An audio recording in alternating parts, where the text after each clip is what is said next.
ini jujur ya, dalam penglihatan saya, Hmm. komunikasi politik pemerintah memang kacau, Pak. Bukan hanya satu dua individu, Hmm. tetapi pernyataan-pernyataan dari, katakanlah dari menteri, Hmm. sejumlah anggota DPR, itu bukannya menyejukkan atau menenangkan, justru malah memicu kemarahan massa sampai ada di titik di mana mereka berani untuk melakukan serangan fisik Nah, terhadap properti pribadi milik pejabat tertentu. Nah, Bapak setuju nggak bahwa komunikasi politik pemerintah kita itu memang kurang baik? saya nggak mau jawab setuju dan nggak setuju, tapi ukurannya apa? Menyebutkan sekitar 75% itu justru malah relatif kecewa dengan pemerintahan yang sekarang. Sudah tumbang pemerintahan, Pak Guru. Kalau misalnya 75% orang kecewa dengan pemerintahnya pasti sudah tumbang. Enggak, kan Jangan cuman 70%. kecewa, Pak. Bukan memberontak, cuman kecewa. Enggak, Gitu. kecewa itu sudah nggak bisa. Jadi Kalau Bapak itu menjual dengan kepala babi yang dimasak itu cukup menjual sebenarnya, Pak. Assalamualaikum Berai, selamat datang kembali di Guru Gembul Channel. Dan sekarang saya sedang ada di kediaman Pak Hasan Nasbi. Assalamualaikum Pak. Waalaikumsalam Pak Guru. Seorang yang kemarin lalu sempat jadi bahan gunjingan netizen se-Indonesia karena berperan sebagai orang yang mengkomunikasikan hal-hal tertentu dari pemerintah kepada rakyat. Cuman kemudian ya sekarang sudah tidak lagi ada di posisi itu ya Pak ya. Sudah tidak di posisi itu karena mengundurkan diri. Kita mulai dari pertanyaan sederhana Pak. Waktu Bapak menyatakan pengunduran diri, Bapak mengatakan karena ada sesuatu yang sudah tidak mungkin lagi saya atasi, saya penuhi, dan saya tahu diri saja. Kurang lebih begitulah yang disampaikan media. Apa sebenarnya yang tidak Bapak sanggupi lagi itu? Iya, kalau kita melaksanakan sesuatu itu kan harus firm ya. Ini tuh bisa kita kerjakan, kita cocok dalam posisi itu apa enggak. Jadi kalau kita ngerasa nggak fit dalam posisi itu, setelah sekian lama dicoba, ya kita harus tahu diri kan. Saya ketika ditugaskan pertama kali tentu berterima kasih. Dapat kepercayaan menjadi bagian dari anggota kabinet yang membantu presiden tentu sebuah kebanggaan yang luar biasa buat kita itu. Yeah. Tapi mungkin memang itu bukan tempat yang cocok buat saya di pemerintahannya Pak Prabowo. Karena nanti style komunikasinya mungkin akan berbeda. Jadi apa yang ada dalam kepala saya dengan apa yang menjadi ekspektasi dari pimpinan saya mungkin akan jauh berbeda gitu. Nah, jadi ya masalah itu. Jadi kita harus tahu diri lah. Nah, menurut saya tahu diri itu juga bagian dari loyalitas. Kalau kita ngerasa nggak fit dalam sebuah posisi ya jangan dipaksakan terus gitu.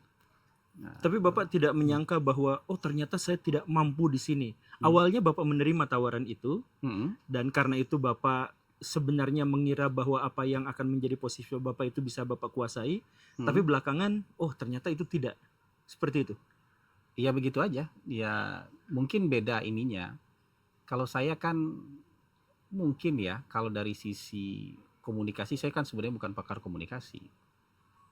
Kita ini kan seumur-umur kerja dalam bidang konsultan politik. Kita memang bersinggungan dengan soal narasi, tapi bukan ahli komunikasi. Bahwa saya sering berkomunikasi itu sebenarnya dalam rangka memberikan edukasi politik. Jadi memang passionnya lebih kepada mengedukasi orang. Makanya kalau model komunikasi saya pasti komunikasinya berusaha untuk meyakinkan orang dan agak agresif cara meyakinkan. Iya, ya, itu kerasa banget gitu.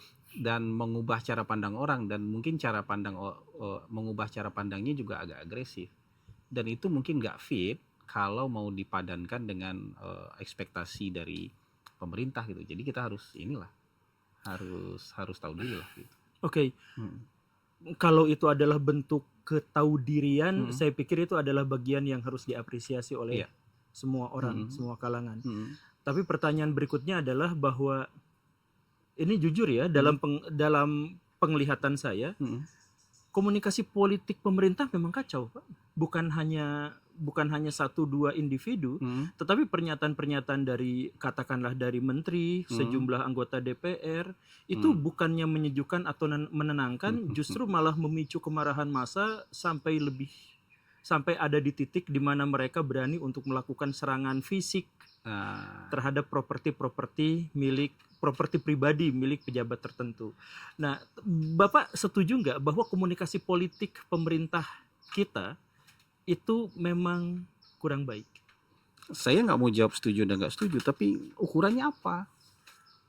Ukuran komunikasi pemerintah jelek itu kan harus punya ukuran yang bisa diterima oleh semua pihak. Ukurannya bisa kita lihat dalam fenomenologi lah, dalam fenomena. Fenomena di mana masyarakat sekarang itu relatif benci kepada pemerintah. Dan itu bisa diukur. Kalau saya secara pribadi, saya adalah seorang konten kreator, saya pelaku di dunia media, dan pengalaman saya dan teman-teman saya yang bisa dikonfirmasi, ketika saya bikin video-video yang biasa-biasa aja, itu penontonnya biasa-biasa aja. Tetapi ketika itu adalah kritik terhadap pemerintah, itu penonton melonjak, keinginan masyarakat untuk menyampaikan keluh kesah juga merudul semuanya di kolom komentar. Dan saya bisa katakan sekarang itu ada industri hiburan baru di mana menghujat pemerintah sekarang itu menjadi konten yang laku. Ada teman-teman saya, konten kreator, dia bikin video tentang agama, dia bikin video tentang bercocok tanam dan sebagainya, dan penontonnya biasa aja. Tetapi ketika ada konten sindiran terhadap pemerintah atau kritik terhadap pemerintah, itu naik luar biasa. Nah, saya pikir ini sudah menjadi salah satu acuan bahwa rakyat tuh marah sebenarnya, tidak suka pada pemerintah, dan salah satu alasannya adalah karena itu dipicu oleh komunikasi politik yang tidak baik dari pejabat-pejabat kita. Ya, kalau saya ini orangnya kuantitatif ya. Makanya harus ada ukuran-ukuran yang bisa diterima bersama, bukan hanya ukuran berdasarkan perasaan. Atau ngelihat gejala yang ada di samping kita. Jangan-jangan gejala yang kita lihat di samping kita itu cuman badai di Twitter, di X, badai di Instagram, atau badai di TikTok, atau badai dalam secangkir kopi. Jadi kalau ukuran saya komunikasi pemerintah baik atau buruk itu approval rating. Itu sebenarnya bisa diukur secara kuantitatif ya.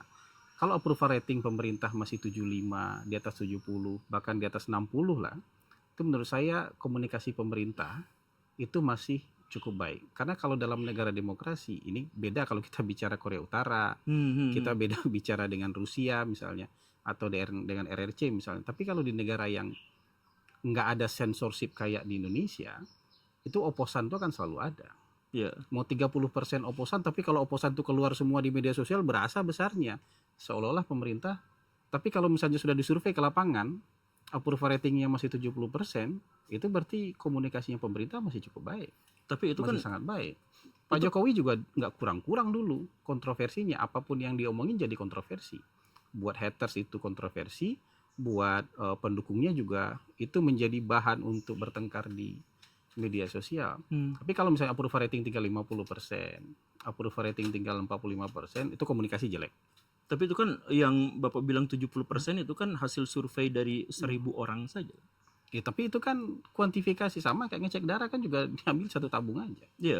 Enggak, itu hasil survei dari 1.000 orang itu sebenarnya menggambarkan masyarakat secara umum. Sama kayak quick count juga kadang-kadang cuma 2.000 TPS, tapi hasilnya akurat kok. Jadi maksud saya gini, approval rating itu yang harusnya bisa dijadikan standar bersama. Kalau misalnya kita bicara, setiap yang diomongin oleh pemerintah kemudian memunculkan kontroversi, nature-nya memang seperti itu. Ada orang yang tidak suka, dan orang yang tidak suka sama pemerintah itu akan cenderung lebih ekspresif menyampaikan unek-unek mereka. Itu makanya itu nggak cuma di zaman Pak Prabowo sekarang.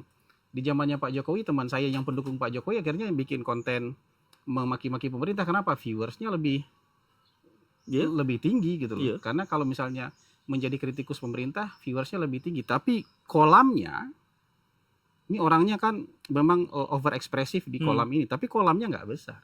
Buktinya pemerintah tetap bisa misalnya dengan approval 70%, atau misalnya kalau incumbent-nya maju lagi bisa menang menang misalnya 55%, 58%, itu buktinya komunikasi dia selama ini nggak bisa kita bilang jelek. Misalnya begini, Donald Trump itu juga komunikasinya ya begitu, lebih jelek lagi. Tapi pendukungnya dia ada, hatersnya ada. Cuman Donald Trump nggak peduli sama haters. Peduli amat sama haters, karena yang saya fokus adalah menyenangkan orang yang jadi pendukung saya. Kalau saya bisa menyenangkan orang yang jadi pendukung saya, maka saya akan menang lagi. Sebenarnya cara berpikir seperti itu, ya, cara berpikir seperti itu sebenarnya bisa masuk akal juga. Nah, makanya saya tanya tadi, ukurannya apa? Ukurannya orang marah-marah di media sosial, orang marah-marah akan selalu ada. Atau bagaimana kalau saya punya alat survei sendiri? Dan apa-apa. ya, maksud saya adalah alat survei sendiri saya itu tuh menyebutkan sekitar 75% itu justru malah relatif kecewa dengan pemerintahan yang sekarang. Sudah tumbang pemerintahan, Pak Guru. Kalau misalnya 75% orang kecewa dengan pemerintahannya pasti sudah tumbang. Enggak, Jangan kan cuman kecewa, Pak. Bukan memberontak, cuman kecewa. Enggak, gitu. Kecewa itu sudah nggak bisa. Jadi kalau orang nggak approve lagi, approval rating itu kan sebenarnya kebersetujuan terhadap pemerintah. Jadi kalau misalnya kebersetujuan terhadap pemerintah 70%, 30% itu kecewa. Kalau cuma 50% yang setuju, kebersetujuan approval ratingnya 50, berarti 50% lagi yang kecewa. Itu dalam lampu merah tuh. Kalau udah di bawah itu, pemerintah tinggal tunggu waktu tuh. Ya, maksud saya gini, Pak. Maksud saya gini, tapi bahwa misalnya ada orang yang marah, ada orang yang kemudian bisa menangguk popularitas dari mencerca pemerintah, dari menyindir pemerintah, iya masuk akal aja. Tapi ginilah, coba lihat kalau misalnya Anies yang statement, oh itu bisa puluhan ribu, bisa ratusan ribu, bisa jutaan yang nonton, yang berkomentar, yang engage itu bisa. Tapi kalau misalnya dimajukan ke kontestasi, belum tentu menang. Betul. Sama kayak gitu. Itu maksud saya, kalau misalnya melihat sebuah semesta itu, ya kita lihat yang masih mendukung pemerintah, yang setuju sama pemerintah masih berapa persen. Ya, alat ukurnya apa? Approval rating. Maksud saya sebenarnya ini gini, Pak. Jadi ini tuh bukan soal dukungan atau tidak dukungan. Ini sebenarnya bukan soal pemberontakan atau ketidakpercayaan. Ini sebenarnya adalah bentuk kekecewaan. Jadi maksudnya bisa saja banyak di antara rakyat Indonesia tuh yang masih mendukung pemerintah yang sekarang, tapi mereka kecewa. Bisa aja di antara mereka tuh yang masih berharap pada pemerintah, tetapi mereka tuh sekarang tidak suka. Nah, jadi maksud saya tuh kemarahan dari masyarakat itu bukan berarti mereka tidak mendukung pemerintah, bukan mereka membenci pemerintah, cuman maksudnya mereka itu menjadi sangat marah, dan kemarahan itu saya ingin mengembalikan kepada tema, dan kemarahan itu diantaranya disebabkan oleh gaya komunikasi politik dari pemerintah kita yang nampaknya tidak sesuai dengan harapan. Misal kita mulai dari yang Bapak lah. Betapapun pernyataan Bapak itu sebenarnya tidak terlalu bermasalah ketika Bapak babi itu masak saja kepalanya begitu kan. Tapi kan itu memicu reaksi. Reaksinya cukup keras. Kemudian ketika ada seorang anggota DPR yang sampai mengatakan, saya mohon maaf ya kata-kata ini diucapkan, tapi tolol banget untuk orang yang pengen membubarkan DPR dan sebagainya, dan akhirnya rumahnya digeruduk. Terlepas apakah itu rekayasa, apakah itu orkestrasi dan sebagainya, kemarahan rakyat itu adalah organik. Sekali lagi bukan soal rakyat itu ingin memberontak, bukan rakyat akan menghancurkan kalau di atas 75% dan sebagainya, tetapi kemarahan rakyat itu diwujudkan dengan demonstrasi dan kemudian hal-hal yang lebih buruk daripada itu kan sebenarnya adalah itu organik, itu alamiah gitu maksudnya. Bahwa itu diarahkan pada pihak tertentu, oke, mungkin itu rekayasa, tetapi kemarahannya itu adalah wujud dari kemarahan rakyat yang sebenarnya. Kalau di negara yang tanpa censorship seperti Indonesia, berapapun channel dan kemampuan pemerintah untuk menyalurkan informasi pasti akan kalah dengan jutaan channel yang dimiliki oleh masyarakat yang tidak suka dengan pemerintah. Walaupun misalnya yang tidak suka dengan pemerintah cuma 10 juta, tapi kalau 10 juta ini militan, mau berapapun pemerintah bikin channel pasti kalah. Pasti kalah, karena berhadapan dengan 10 juta channel. Pemerintah mau bikin berapa channel? Emang penjelasan pemerintah kurang? Enggak. Penjelasan pemerintah nggak kurang, cuman nggak dibaca orang. Itu masalahnya. Maksudnya Iya kan, kenapa gak ada komunikasi di situ gitu? loh, bukan nggak ada komunikasi, mereka ada komunikasi, cuman komunikasinya kan nggak viral. Komunikasi pemerintah nggak pernah viral loh, kecuali yang kemudian menyebabkan kontroversi. Ya, maksud saya adalah Yang kenapa kedua, tidak sanggup untuk membuat viral? ya nanti saya cerita. Hmm. Yang kedua, nanti silakan masuk. Kalau Pak Guru nanti masuk pemerintah juga Pak Guru nggak viral lagi, kecuali Pak Guru bikin statement yang kemudian memancing kontroversi. Misalnya begini, sekarang kan masyarakat itu dengan segala macam pikirannya, mau panjang mau pendek, bisa bersuara, bisa mengomentari sesuatu seolah-olah benar atau salah, itu bisa. Dan nggak ada yang jadi saringan, yang jadi filter, yang otoritatif bahwa ini benar, ini salah. Soal ucapan anggota DPR yang Anda sebutkan tadi, negara yang nggak punya DPR itu negara apa? Negara junta. Iya, betul. Jadi kalau membubarkan DPR, pintar apa enggak? Dia salah. Maksudnya yang menuding dia itu sebenarnya dalam hal itu salah. Cuman kata-katanya mungkin Nah, tidak elok. makanya saringan kita yang soal benar atau salah itu nggak ada yang otoritatif, karena semua orang sekarang bisa jadi rujukan. Tiba-tiba muncul si A, si Fulan, kemudian kalimatnya terasa menarik, kemudian orang ikut pernyataan itu, padahal mungkin dia nggak punya ilmunya di sana. Iya, bukan, maksud saya begini Pak. Iya, tentu saja pada bagian itu saya sangat sepakat gitu. Cuman maksud saya tuh dalam hal ini tidak sedang berusaha. Kalau pemerintah menurut saya, ya betul, bukan masalah pemerintah. Kalau pemerintah tidak menjawab soal-soal tertentu itu perlu kita kritik, iya. Tapi kalau misalnya yang diomongin pemerintah nggak viral, itu buat saya bawaan alam. Kayak Australia itu, nih pernah dari Australia, dia punya kanal khusus untuk counter disinformasi, yang like 41, enggak, yang nontonnya 100, yang ya begitu. Jadi kalau yang versi pemerintah dimanapun akan seperti itu, kecuali kita nanti akan punya POVMA kayak di Singapura misalnya. Kalau POVMA di Singapura itu nggak adu-adu viral, tapi orang adu tanggung jawab. Ketika berstatement di media sosial, orang menyertakan dirinya dengan tanggung jawab sosial di media sosial, karena POVMA itu hukumannya keras, dendanya ratusan ribu dolar. POVMA itu protection from falsehood, ya, protection from falsehoods and manipulation act. Itu tahun 2019 kita nggak punya semacam POVMA itu. Kalau di POVMA, guru gembul hanya boleh punya satu akun, nggak boleh punya second account, third account, itu nggak boleh. Orang nggak boleh juga bicara sembarangan, karena pembicaraannya akan diverifikasi. Negara dalam hal ini diberi otoritas untuk kasih tahu ini benar atau salah. Kalau kamu menyebarkan fitnah terhadap orang, kamu bisa dihukum berat. Kita nggak punya POVMA kayak gitu. Alat penegakan hukumnya nggak ada. Kalau misalnya kita satu ID, satu akun, orang nggak akan segitu ganasnya di media sosial, termasuk dalam berkomentar, termasuk dalam menghujat, termasuk dalam memaki-maki, karena dia akan menyampaikan pernyataan yang bertanggung jawab. Kenapa? Identitas dia di media sosial diketahui, sama kayak kita ngomong di sini. Kita kalau di media sosial, saya sama Hafiz bisa berantem luar biasa, tapi kalau ketemu ngopi kita. Jadi mendekatkan dunia nyata dengan dunia maya itu penting. Jadi kalau misalnya Rusia sudah punya, Amerika Serikat sendiri sudah punya, walaupun dia nggak punya perangkat untuk menegakkannya karena sudah terlalu liberal, tapi Turki punya, Singapura punya, dan punya law enforcement-nya untuk itu, kita akan jauh lebih baik. Jadi nggak main adu-adu viral lagi. Sekarang banyak orang yang nggak punya pengetahuan juga enggak, tapi ketika dia marah, dia udah punya influence gitu. Ketika dia marah, orang ikut kemarahan dia, ikut mengcopy kemarahan dia gitu. Betul. Sama kayak yang tadi, kemarahan terhadap Saroni mungkin terhadap kata-katanya. Coba kalau misalnya kita berpikir benar, bahwa orang yang ingin membubarkan DPR adalah orang yang pengen menjadikan negaranya jadi negara junta, kira-kira omongan Saroni itu benar apa salah? Iya, pernyataan Pak Sahroni dalam hal itu tuh benar. Perkataannya disampaikan dengan kata-kata yang secara komunikasi publik itu buruk. Nah, jadi pertanyaan saya tuh sekali lagi itu bukan soal idenya, bukan ide Bapak anggota DPR itu. Ya, tapi sekarang tapi maksudnya pernyataan komunikasi politik. Influencer kayak DJ Doni, Salim Dower, kata-katanya jelek apa bagus? Jelek. Tapi kenapa kemudian orang nggak masalah dan jadi pengikut setia mereka?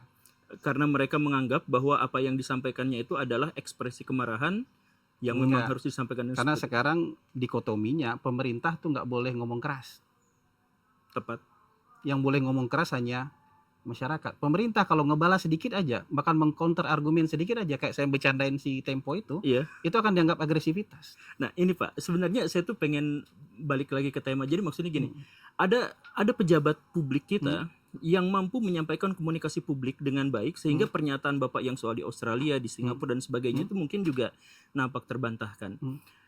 Pak KDM, beliau itu adalah pejabat kontroversial sekali. Tidak semua kebijakan-kebijakan itu disukai oleh rakyatnya di Jawa Barat. Tetapi karena beliau memiliki gaya komunikasi politik yang lebih dekat dengan rakyat dan dalam lebih efektif dan lebih efisien, ya betapapun kebijakannya itu kesana kemari mungkin, tetapi dia tidak bikin rakyat marah. Atau misalkan ada Pak Purbaya yang saya mengira beliau punya tim khusus komunikasi, sehingga beliau itu bahkan ketika kata-katanya yang ngawur, yang misalkan ya yang agak melecehkan orang, yang atau yang agak memancing, itu justru malah mendapatkan dukungan penuh dari rakyat. Maksud saya sekali lagi ini bukan soal benar salah, tetapi kemampuan dalam berkomunikasi. Tadi saya mau kritik itu tuh. Justru menurut saya kemampuan Purbaya komunikasi nggak bagus. Tapi kemudian dapat dukungan luas oleh masyarakat. Kenapa? Karena ngantam pejabat lain.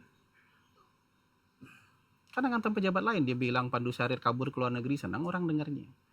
Dia bilang pejabat ini korup, pejabat ini ngerampok, senang orang dengarnya. Dia bilang ini nggak becus, senang orang dengarnya. Bukankah pejabat yang lain juga mengatakan hal yang serupa? Nggak ada pejabat lain ngomong ke pejabat lain kayak gitu, nggak ada. Kalau Deddy Mulyadi, ini dengan segala hormat, saya kan dekat dengan Deddy Mulyadi. Saya udah dekat dengan dia dari tahun 2015 dengan proses kayak gitu. Tapi coba bayangin seluruh pejabat kayak Deddy Mulyadi. Maka apa isinya? maksudnya? Gini, yang dituntut dari pejabat kayak menteri itu kadang-kadang policy. Menteri sekretaris negara policy, urusannya surat menyurat. Kalau tampil kayak Deddy Mulyadi gimana? Ya, Menteri dalam negeri urusannya manajemen. Kalau tampil kayak Deddy Mulyadi bagaimana? Menteri keuangan kalau tampil kayak Deddy Mulyadi juga pasti keuangan kita berantakan. Ya maksudnya ini. Jadi gaya komunikasi itu satu Pak. hal. Kadang-kadang nggak kayak komunikasi. Sorry ya, gaya komunikasi Pak Purbaya kata-katanya sembarangan. Uang negara dia bilang uang dia. Ya, kalau orang betul. lain yang ngomong kayak gitu, pasti dimarahin. Bukan Betul. soal gaya komunikasinya, tapi Pak Purbayanya dianggap sekarang superhero baru yang berani kritik pejabat-pejabat lain. Jadi apapun yang dia omongin akan diterima aja sementara. Sampai suatu saat orang kecewa dengan kebijakan beliau, baru orang berpikir lain kalau omongan dia. Ya, maksud saya tuh di situ Pak. Jadi gini. Termasuk Pak Deddy Mulyadi, kalau nanti misalnya Jawa Baratnya tidak seperti yang diomongin, sekarang defisit Pak. Ya misalnya saya bilang, kalau misalnya nanti kalau Jawa Baratnya bagus, alhamdulillah nanti. Tapi kalau Jawa Baratnya tidak sesuai dengan ekspektasi publik nanti, kan ekspektasi itu ada depan mata nih, berasa di perut, berasa di pikiran, berasa di tenggorokan nih hasil kebijakan pembangunan. Kalau nggak sesuai dengan ekspektasi publik nanti gaya komunikasi yang sama nggak akan diterima lagi. Nah, sebenarnya ini gaya komunikasi yang masih diterima, maksudnya dulu gaya komunikasi yang sama ini kalau Jawa Baratnya nggak benar nih tahun depan itu hancur. Gaya komunikasi ini nggak akan diterima lagi. Betul. Nggak, tapi gaya komunikasinya masih. Karena Pak Jokowi dulu 10 tahun yang lalu melakukan gaya komunikasi yang sama dan hari ini masih dilakukan dengan cara yang sama dengan figur yang berbeda tapi sama. Pembangunannya itu jadi gini, sayapnya itu kalau jadi pejabat itu sayapnya dua. Satu sayap kebijakan hasil kerja, satu sayap komunikasi. Kalau ini bisa mengepak bersamaan, maka dia akan terbang dengan bagus. Pak Jokowi itu dua-duanya kelihatan. Iya. Sayap komunikasinya kelihatan, sayap kerjanya kelihatan. Yang sekarang, yang tadi nama-nama disebut tuh harus diuji dulu sayap kerjanya. Jadi gaya komunikasi yang sama belum tentu bisa menutupi kalau misalnya nanti hasil kerjanya tidak bagus. Oke, pada bagian itu mungkin kita agak buntu. Ada menteri yang ngomongnya benar, salah terus karena orang udah antipati sama dia. Nah, iya itu. Iya, betul. Jadi bukan dari gaya komunikasi, bukan dari ini. Tapi persepsi orang terhadap beliau udah nggak baik aja. Pembentukan persepsinya sudah nggak baik. Pak Bahlil sekarang ngomong benar, tetap dianggap salah. Ya, maksud saya kenapa pemerintah kita tidak punya tim khusus misalkan untuk mengubah Ada, persepsi itu? ada tim khusus kok. Sudah ada Bakom, Iya, iya. sudah ada Komdigi. Lalu kenapa tidak berhasil? Nah, bukan. Lagi-lagi ukuran berhasil nggak berhasil saya nggak sepakat. Berhasil nggak berhasil diukur dari apa? Dari kemarahan publik tanggal bulan Agustus kemarin Kalau- misalkan. Ya, sorry ya, kemarahan itu bisa muncul kapan aja. Di Hmm. zaman Pak Jokowi juga ada kemarahan-kemarahan publik. Ada demo besar-besaran juga. Tapi Pak Jokowi ngeliat Undang-Undang Cipta Kerja kurang keras apa demonya di lapangan. Tapi Pak Jokowi yang surveinya 75% masih dukung Undang-Undang Cipta Kerja, dia jalan terus. Mau sebesar apapun demo di lapangan. Oke, kita bicara angka Kayak misalkan. revisi Undang-Undang KPK, Hmm. sebesar itu demonstrasinya. Tapi lihat orang approve aja kok dengan revisi Undang-Undang KPK, jalan terus dia. Jadi kalau kita hanya ngelihat demo di lapangan, keriuhan di media sosial tanpa alat ukur Hmm. yang universal, ya kita akan salah dalam mengambil keputusan dan kebijakan. Kita gampang sekali mundur dari Hmm. kebijakan yang kita rencanakan. Lalu dengan angka 5.000 orang yang ditangkap dan atau disakiti oleh pemerintahan yang berkuasa sekarang hanya dalam waktu 1 tahun, dan 5.000 itu menurut disakiti itu yang mana ya? Jadi Yang mana ya? Amnesty Internasional yang ada di Indonesia, siapa namanya Pak? Saya lupa. Beliau menyebutkan bahwa pemerintahan yang sekarang itu represinya adalah yang paling tinggi di antara semua presiden di era reformasi, karena hanya dalam waktu 1 tahun ada 5.000 orang yang mendapatkan kekerasan, penangkapan dan atau pemenjaraan, bahkan kematian karena mereka protes terhadap pemerintah. Itu angka, Pak.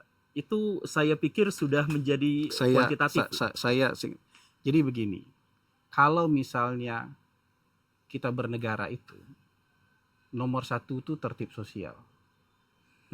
Kebebasan tanpa tertib sosial itu anarki. Betul. Jadi kalau misalnya dia demonstrasi, dia membakar halte, dia merusak fasilitas publik, boleh ditangkap nggak? Bukan soal itunya, Ntar Pak. dulu. Maksudnya kita bicara dulu. Maksudnya mereka tuh marah. Artinya kemarahan itu bisa ada angkanya gitu. Kalau 5.000 kemarahan- orang yang ditangkap gitu misalkan. Iya kan, ditangkapnya karena apa dulu? Ya karena mereka berdemonstrasi, karena Ya mereka demonstrasinya ngapain? Demo doang ditangkap nggak? demo yang pada bulan Agustus Saya ini itu kan dulu ditangkap. sering demo ini, nggak Iya. pernah ditangkap. Ya, karena bukan zaman presiden yang sekarang, Pak. Loh, di zaman lagi keras-kerasnya kok. Iya, Ikan gimana? Orde Baru iya, Lebih keras. betul. Makanya, jadi bukan. Jadi kita lihat, jadi apakah penangkapan itu hanya karena demo Mm-mm, atau karena dia menghasut orang untuk membakar sesuatu, mm-mm, menghancurkan fasilitas publik? iya. Jangan dibiarkan dong. Oh, itu gara-gara dia menyampaikan lagi berdemo, menyampaikan aspirasi, kemudian dia membakar fasilitas publik, kemudian oh ya udah nggak apa-apa, itu kebebasan berekspresi. Nggak bisa begitu dong. Ya. Tertib sosial itu nomor 1. Kalau tertib sosial nggak ada, kita kayak di Amerika ini. Saya tidak membahas ada tertib sosial kayak bahwa begitu. mereka anarki atau tidak sebenarnya. Saya tuh membahas bahwa itu kan wujud dari kemarahan yang bisa diukur gitu maksudnya. Gini, kemarahan itu juga harus diukur. Kalau 100.000 orang turun ke sini, kemarahan tuh negara sudah lumpuh. Ya, angkanya lebih tinggi, kemarahan yang mereka marah itu angkanya lebih tinggi daripada angka sebelumnya dilihat dari bentuk represi Bukan, aparat Pak kepada Guru. mereka. Kalau represi aparat mau dikritik silakan. Tapi mau di negara demokratis sekalipun demo kayak gitu tuh pasti represinya mau di Perancis, mau di Jerman, mau di Inggris akan seperti itu juga. Coba aja demo Palestina aja, ini demo ICE juga emang nggak ditangkap. Ya. Di negara demokratis pun, jadi nggak ada urusan dengan demokrasi karena itu itu merusak tatanan dan tertib sosial. Kalau saya berpendapat orang yang ditangkap, ditahan saat demonstrasi ketika dia merusak tatanan tertib sosial. Kalau cuma demo-demo nggak ada yang ditangkap. Betul, maksud saya Kan kemarahan gara-gara iya. ada 5.000 orang yang ditangkap, berarti terlalu banyak kemarin yang bikin kerusakan. terlalu banyak orang yang marah. Kacamata saya adalah seperti itu. Kalau terlalu banyak orang yang marah, lebih dari 50% orang yang marah, pemerintah udah nggak ada, pasti udah ganti pemerintah. Ya, Sesimpel itu. kemarahan itu tidak harus mewujud dalam kerusakan demonstrasi Kalau atau orang marah turun ke jalan, Pak Guru, ya. nggak ada pemerintah yang bisa bertahan. Itu iron law of politicsnya begitu tuh. Betul. Orang marah turun ke jalan, itu nggak usah banyak-banyak Pak Guru, 100.000 aja turun di Jakarta 2 hari, pemerintah selesai Pak Guru. Itu kalau mereka menuntut presidennya ganti atau pemerintahnya ganti. Demo kemarin itu gak ada yang nuntut nggak itu. perlu menuntut pemerintah ganti, tapi kalau orang udah turun ke jalan itu selesai. 100.000. Jadi kalau membayangkan kemarahan 204 juta masyarakat, 280 juta masyarakat ini, kita harus dengan ukuran-ukuran yang bisa kita terima bersama. Demo Pak Habib itu lebih dari 1 juta orang tapi nggak runtuh negara Pak, padahal turun ke jalan, dan itu mengekspresikan kemarahan karena tujuannya bukan untuk menghancurkan pemerintahan, ya sebenarnya aman-aman saja. Jadi sebenarnya posisinya di situ. Bukan. Tapi Ya, silakan. tapi maksud Kalau saya gini, misalnya dulu Pak Jokowi nggak keluar ikut sholat, itu udah selesai Pak Jokowi. oh, saya ragu sih kalau soal Itu itu. sudah selesai kok. Sudah selesai kok itu. tapi oke lah, mungkin ini kita akan hentikan di sini. Tapi Iya. ada pertanyaannya, kalau Jadi saya gini. balik Pak. Kalau boleh saya bilang, Hmm, kalau mungkin orang nggak cocok dengan komunikasi orang tertentu, mungkin. iya. Saya nggak cocok dengan komunikasi Pak Purbaya, mungkin. Tapi bahwa dia punya banyak pendukung, saya nggak bisa nafikan. Tapi apakah pendukung Pak Purbaya kemudian berapa banyak segala macam, itu harus dibuktikan dengan Baik. dengan angka yang bisa kita terima bersama.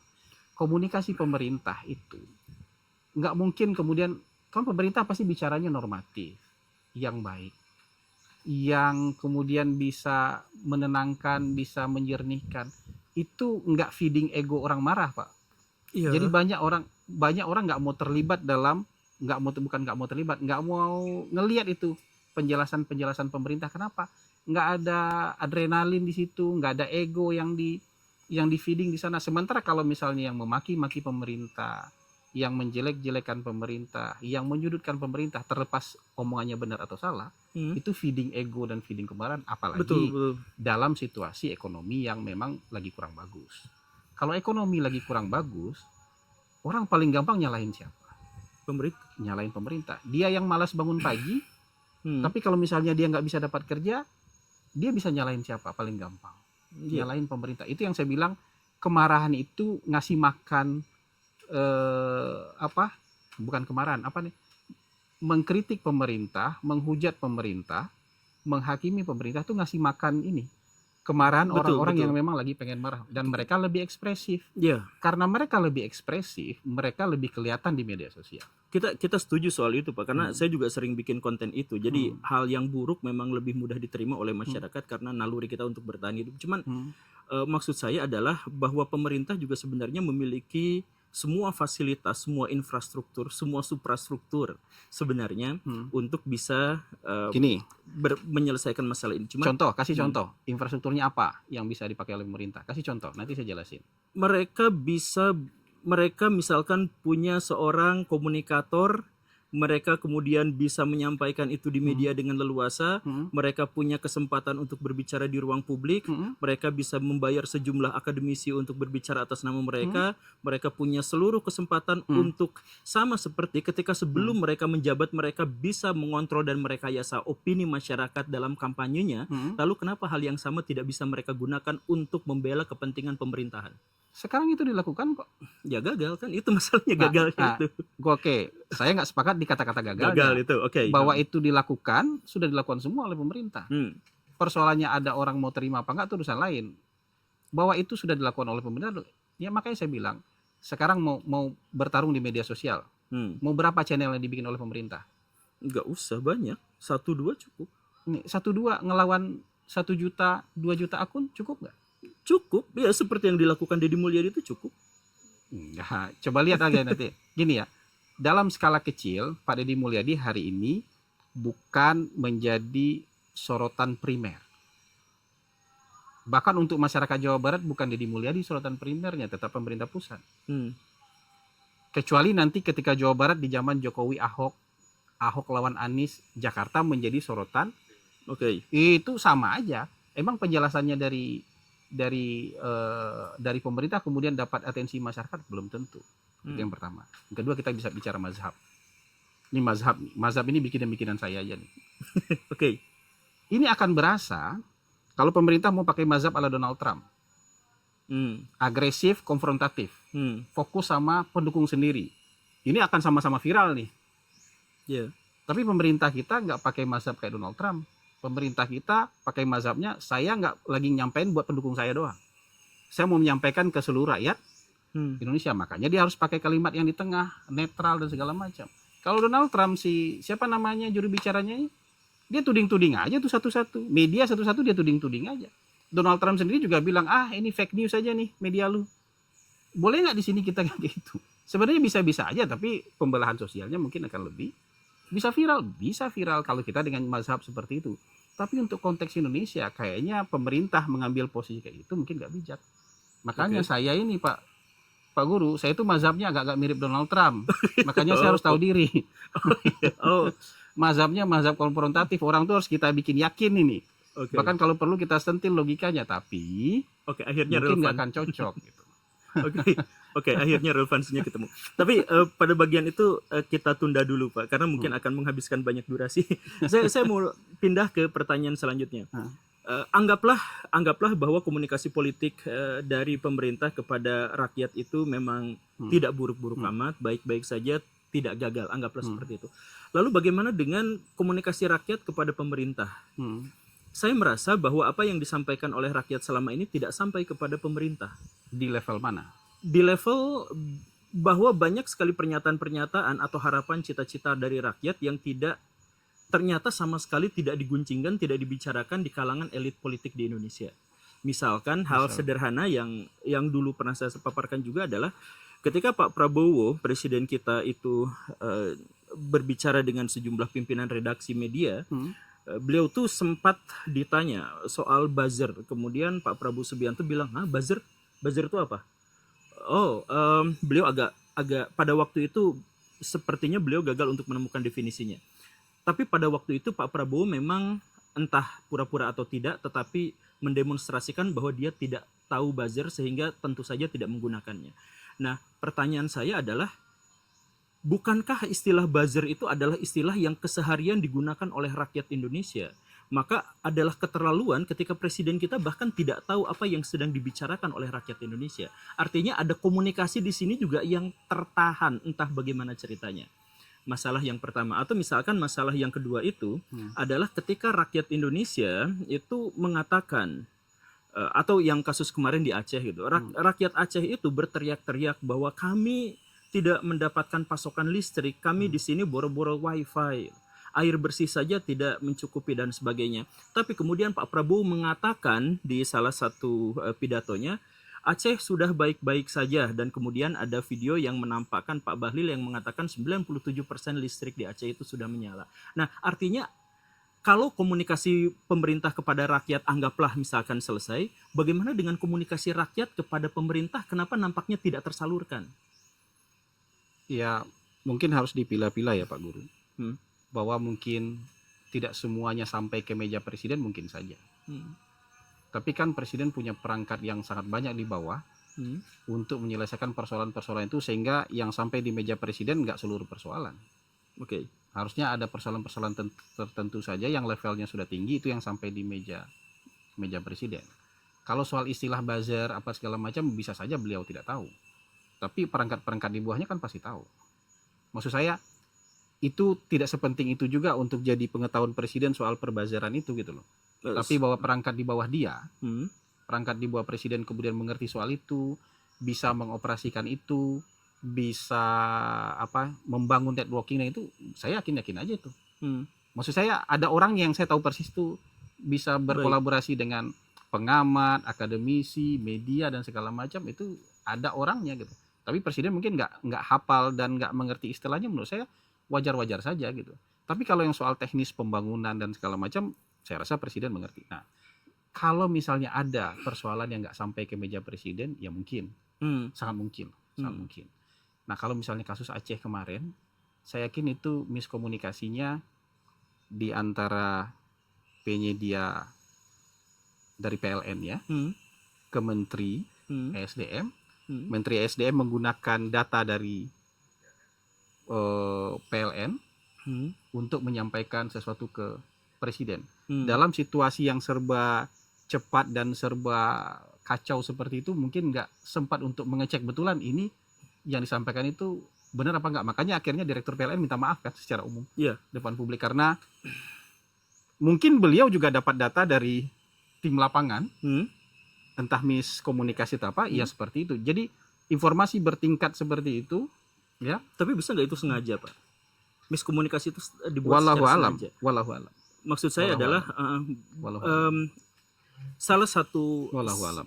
salah satu Harusnya tidak terjadi, hmm, tapi saya melihat dalam situasi bencana yang serba kacau, hmm, serba darurat, soal pengiriman informasi dari level lapangan ke level paling atas itu bisa ada risiko seperti itu. Walaupun sebenarnya kita kaget, oh yang benar bisa 90 sekian itu semua orang kaget gitu. Maksudnya Iya, kita yang betul. mendengar juga kaget. kaget kan, benar nggak bisa begini dalam keadaan seperti itu, apakah benar bisa seperti itu. Tapi akhirnya kan informasi dari bawah ternyata tidak sesuai dengan apa yang dilaporkan ke atas. Nah ini nih. Tapi kalau misalnya dalam kondisi yang lebih tenang, itu biasanya punya waktu untuk cek ke lapangan. Tapi Misalnya maksud saya begini, gini, Pak. misalnya begini. oh, oke. Sorry saya potong dulu. Hmm, Misalnya begini, kalau misalnya oh ada masalah di mana gitu, ada masalah di sana, ini kurang ini, terus bisa kirim orang buat ngecek tuh. Cek dulu benar nggak kurangnya segitu, benar nggak persoalannya ini, dalam situasi yang lebih tenang. Tapi dalam situasi yang serba darurat kayak gitu, mungkin kalau saya sih ada kekeliruan lah di sana, ada masalah mungkin di sana, ada miskomunikasi di sana. Tapi ya itu bukan ini, saya masih tidak menganggap itu kesengajaan, tapi karena kesemrautan yang terjadi di lapangan. Saya menemukan ada beberapa indikasi bahwa itu adalah disengaja dari beberapa temuan. Misalkan ketika Pak Prabowo hendak datang ke Aceh, tempat Pak Prabowo menginap itu pasang genset sehingga listrik di sana dan di sekitarnya itu nyala. Sebelum dan sesudah Pak Prabowo datang ke sana, listrik itu mati. Jadi setelah Pak Prabowo Itu harusnya pun kalau itu jadi bahan kritik, saya setuju aja itu. Oke, terima kasih. Kalau yang kayak gitu-gitu jadi kalau ya pasti masih ada ABS kan, maksudnya kalau hal yang konkret kayak gitu, misalnya kayak keracunan MBG, kayak nggak, maksudnya itu disengaja kan, berarti artinya ada ya, yang berarti, sengaja menyembunyikan ya, upaya komunikasi rakyat kepada dan presiden. Dan itu perlu ada punishment untuk orang-orang yang melakukan itu. Apalagi kalau informasinya sampai dinyatakan oleh level menteri, informasinya sampai dinyatakan oleh level presiden. Nah, yang di bawah ini kan membuat malu negara. Jadi harus ada punishment buat yang kayak gitu. Bagaimana untuk hal yang lebih luas daripada sekedar ini? Saya mohon maaf, misalkan begini Pak, kita kembali kepada komunikasi rakyat yang nampaknya tidak sampai kepada pimpinan kita, elit-elit kita. Tapi harus dilihat ya, komunikasi itu nggak hanya ke presiden ya, pecah kepala presiden. Kalau 280 juta aspirasi sampai di meja presiden, pecah kepala presiden. Jadi ini ada saringannya, di level desa ada, kabupaten kota ada, di level provinsi ada, di level kementerian dan badan juga ada. Baru nggak selesai di sini, baru sampai di meja presiden. Saya setuju. Kita berbicara tentang konteks satu negara gitu, bukan keluhan 1-2 orang. Maksud saya misalkan seperti ini, Pak Prabowo pernah mengatakan bahwa jangan khawatir, ekonomi Indonesia sedang baik-baik saja. Saya baca sekian laporan dan ekonomi Indonesia baik-baik saja. Ketika itu disampaikan, itu tuh ada sekitar 75.000 karyawan di Indonesia yang dipecat karena pabriknya gulung tikar. Di waktu yang bersamaan ketika itu tabungan masyarakat Indonesia itu turun, menghabiskan sekitar 10 juta rupiah per tahunnya, berkurang. Dan pada waktu yang bersamaan juga, itu Bank Dunia kalau tidak salah itu melaporkan bahwa Indonesia itu turun dari menengah ke bawah, krisis menuju kejatuhan. Ditambah lagi dengan banyak sekali masalah-masalah. Nah, artinya dalam hal ini rakyat itu mengeluh bahwa kami tuh sekarang lagi kepepet, lagi gak punya duit, tabungan kami tuh lagi dikuras, kami tuh susah mencari lapangan pekerjaan. Di sisi lain Presiden Pak Prabowo justru malah mengatakan ekonomi kita tuh lagi kuat-kuatnya, lagi baik-baik saja. Nampaknya ada gap juga, entah itu gap pengetahuan, entah itu gap informasi, yang akhirnya menyebutkan rakyat seperti ini merasakan kepedihan, sedangkan Pak Presiden itu mengatakan semuanya sedang dalam kondisi terkendali dan baik-baik saja. Ya mungkin saya tidak menafsirkan apa yang disampaikan Pak Presiden. Jadi itu biarlah menjadi ranahnya Presiden, kita menyampaikan ekonomi baik-baik saja, Mungkin beliau sedang menjaga kepercayaan diri sebuah bangsa supaya kita tetap semangat. Tapi kalau ngelihat sebuah data selalu harus dua arah. Melihat sebuah kejadian juga harus selalu dua arah.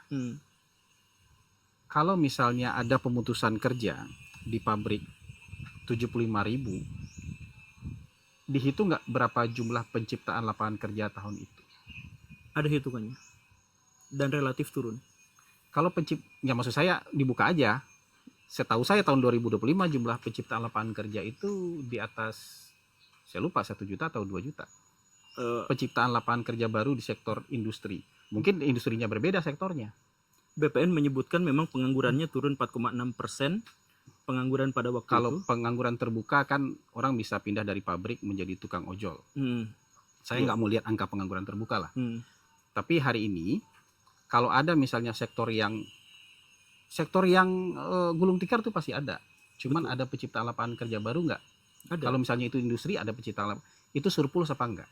Itu juga penting tuh untuk ngelihat yang kayak gitu.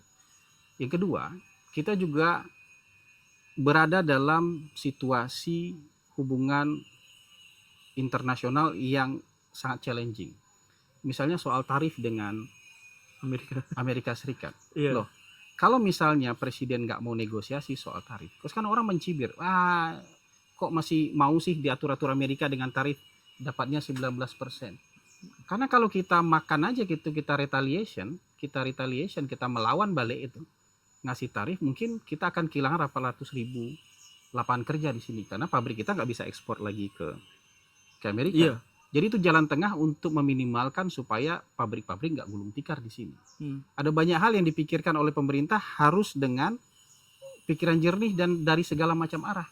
Jadi nggak cuma lihat lawan dan segala macam. Karena kalau kita lawan 800.000 lapangan kerja hiram, kan industri padat modal semua, alas kaki, elektronik, padat karya semua tuh yang jadi bahan ekspor kita ke Amerika. Nah, atau misalnya gini, kita ngaca nggak? Ada banyak sekarang investasi di demo dan minta ditutup. Sekarang kebun-kebun aja minta ditutup. Kemudian gara-gara banjir yang disalahin kebun sawit, tambang tanpa mau ngelihat satu persatu penyebabnya apa. Pokoknya main pukul rata aja. Sekarang ditutup tuh, dicabut. Kehilangan berapa lapangan kerja itu? Kehitung nggak? Puluhan ribu, ratusan ribu. Terus ngomel sama siapa sekarang? Siapa yang minta itu ditutup? Kehilangan lapangan kerja nggak sekarang? Itu mungkin satu kebun yang 20.000 hektar aja tuh mungkin 30.000 hektar mungkin 5.000 pekerjaannya. Kalau yang dicabut 1 juta berapa kira-kira? Ini sebenarnya di luar konteks karena kita ekosistem. Enggak, saya mau bilang kalau kita mau lihat sebuah kebijakan, lihat dari segala macam sisi. Kita punya kontribusi nggak dalam penghilangan lapangan kerja itu? Nah, ada pabrik mau berdiri kemudian di demo rame-rame. Ya kan? Di demo rame-rame, disuruh tutup, disuruh arus ini segala macam. Terus pabriknya bilang nggak mau, kalau gitu kalian pergi pabriknya. Maksud saya gini Pak, kalau soal kita lanjutkan, apalagi soal penurunan tabungan. Pernah nggak ada analis ekonomi yang memasukkan judi online sebagai aktor utama yang menggerus tabungan masyarakat Indonesia? Ada. Berapa totalnya? Kalau Presiden Prabowo bilang ada 1.000 triliun capital outflow yang pergi ke luar negeri gara-gara judi online. Kelas menengah kita ada di situ nggak? Ada. Turun tabungannya gara-gara nggak ada lapangan kerja atau gara-gara ikut judi online? Bisa keduanya. Jadi komprehensif itu untuk melihat yang kayak gitu. Maksud saya gini Pak, sebenarnya tema kita itu masih ke komunikasi politik. Jadi kalau kita berbicara soal adanya surplus atau defisit dari tenaga kerja, sekarang itu posisinya adalah manufaktur kita turun, tetapi pertambangan kita naik gitu. Ya biasanya seperti itu, dan itu sebenarnya itu menyalahi. PMI berapa sih sekarang? Purchasing Manufacturing Index di atas 50 enggak? Kalau di atas 50 kita masih ekspansif loh itu. Coba cek aja. Coba cek. Enggak, di bawah. PMI aja. Purchasing Manufacturing Index-nya. Bulan Januari berapa? Atau bulan Desember deh. Berapa? Di atas 50. Berapa? Tuh, masih ekspansif. Oke. Ya, tapi baru naik kan? Baru naik sekarang. Sempat kemarin. Kan setiap bulan tuh pasti ada Itu Iya, untuk betul. melihat apakah apa 3,3 Pak. Oh, pur- malah purchasing jadi manufacturing lagi index turun. kita itu kalau di bawah 50 itu artinya industri kita menggerut. Itu Hmm. banyak pelepasan tenaga kerja tuh. Oke. Tapi kalau di atas 50 itu kan lembaga asing tuh. Hmm. Kalau di atas 50 dia ekspansif tuh. KIP coba. Kalau ekspansif itu artinya ada investasi baru, ada penambahan ini baru, ada penambahan tenaga kerja baru. Maksud saya gini, ya balik lagi ke bahasan komunikasi politik. Maksudnya saya sebenarnya bukan soal itunya, tapi maksud saya adalah bahwa rakyat melihat dalam perspektif bahwa mereka sekarang sedang kesulitan, kemudian Pak Prabowo justru justru mengatakan bahwa ini adalah sesuatu yang baik. Nah, ini kan ada gap. Nah, menurut Bapak, gap itu tuh disengaja atau enggak? Ya, karena yang tadi itu, jadi rakyat selama ini tuh dalam perspektif mereka itu adalah bahwa mereka sekarang kesulitan mendapatkan lapangan pekerjaan, bahwa mereka sekarang tabungan mereka menyusut, entah itu karena pinjol, itu urusan yang lain, entah itu karena pemecatan, itu juga urusan lain. Cuman maksud saya adalah bahwa rakyat Indonesia merasakan itu yang nampaknya presiden kita tidak mengetahui apa yang dirasakan rakyat itu sehingga mengeluarkan sebuah pernyataan yang justru bertentangan dengan apa yang dirasakan oleh rakyat. Nah, ada gap komunikasi besar, ada gap kesadaran besar di mana rakyat merasa sangat pesimis dengan apa yang mungkin terjadi terhadap bangsa dan negara, sedangkan Pak Prabowo Subianto malah berpidato bahwa fine, semuanya baik-baik aja, kita akan maju 2045, akan menjadi salah satu negara paling besar ekonominya di dunia dan seterusnya begitu. Nah, ini kan ada gap. Nah, maksud saya tuh gap ini tuh apakah Atau apa? Misalnya harapannya apa? Presiden mau bilang, oh kita ekonomi lagi susah gitu. ya bahwa misalkan pernyataan Pak Prabowo Subianto, rakyat Indonesia ekonomi kita memang sedang tidak baik-baik saja, jadi ayo kepada rakyat, ayo Ya. sama-sama kita jangan salahkan pada kami semua, tapi kita sama-sama ayo kita bangun bersama negeri ini supaya gini. Ini judol, ini salah satu masalah kita adalah judol, tolong hentikan judol. Masalah lainnya kita adalah pinjol, tolong yang pinjol ini diatur kembali. Kalau misalkan komunikasi politik Pak Prabowo menjadi seperti itu dan itu tidak menyalahi apa yang menjadi pengalaman masyarakat gitu, bukankah itu mungkin lebih baik? Bukankah itu Ya, nanti menunjukkan Pak Guru bisa sarankan itu ke Pak Prabowo. Maksudnya ya, atau misalnya Pak Guru bisa masuk di Bakom jadi tenaga ahli utama untuk apa, atau deputi untuk bisa menyerahkan. Enggak, maksud saya begini. Mungkin kalau kan saya memahami ya, orang-orang yang sudah di level tertentu dalam pemerintahan itu punya apa namanya? Wisdom sendiri untuk apa ya, memberitahu masyarakatnya. Bahkan Pak Harto sekalipun di zaman krisis yang luar biasa tahun 98 tidak bilang seperti itu gitu. Masih optimis, masih menjaga optimis bahwa kita masih baik. Bung Karno ketika kita inflasi 600% di zaman 1964-65 masih dengan pidato berapi-api seolah kita bisa. Jadi ini mungkin wisdom pemimpin kita untuk menjaga optimisme. Oke. Tapi saya setuju bahwa banyak orang kemudian menceritakan, oh ini ada ini loh, ada masalah ini loh. Ini ada masalah ini ada masalah yang harus kita khawatirkan, ini harus kita antisipasi, ini harus kita perbaiki. Kalau saya membuka itu semua untuk disampaikan supaya presiden tahu. Jadi nggak usah takut bicara kalau soal yang kayak gitu. Yang saya selama ini lawan adalah DFK aja, disinformasi, fitnah, kebencian. Ya. Karena ini nggak memperbaiki apa-apa, ini malah menghancurkan bangsa, ini malah menjerumuskan bangsa ini. Tapi kalau misalnya kritik, Pak, kritik MBG sampai juga akhirnya. Iya kan? Kritik terhadap misalnya apalagi sekarang? Oh, gas LPG sampai misalnya. Soal penerimaan pajak sekarang udah sampai ke Pak Presiden bahwa penerimaan pajak nggak capai target. Berarti ada apa? Ada masalah apa dengan ekonomi segala macam? Itu yakin sudah sampai ke Presiden dan ada terobosan untuk itu. Jadi mendorong sebanyak mungkin orang kayak Pak Guru Gembul, kayak siapa lagi? Ekonom, LSM sekalipun. Tapi jangan main fitnah-fitnah. Dulu siapa tuh LSM yang bilang pejabat nggak bayar pajak itu? Itu kan menebar kebencian. Bagaimana maksudnya kita pejabat nggak bayar pajak? Kita terima gaji memang gaji bersih, bukan berarti nggak bayar pajak. Karena pajaknya bayar di kantor. Karena di perusahaan juga pajaknya kadang-kadang ada yang dibayar Udah oleh. langsung dipotong. Jadi itu kan namanya fitnah, menggiring orang supaya Benci. marah, supaya benci. Tapi kalau misalnya bilang, kita nggak bisa bayar pajak lebih loh. Kalau mau menaikkan pajak, ini ekonomi bisa mengkerut ini. Kita lebih nggak produktif, industri bisa turun ini. Itu nggak apa-apa. Itu maksud saya itu menyadarkan. Tapi orang yang mencoba menyadarkan itu sekarang sedikit.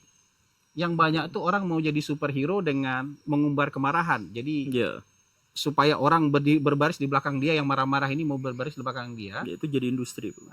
Itu yang jadi industri baru. Industri kemarahan, industri kebencian, industri fitnah.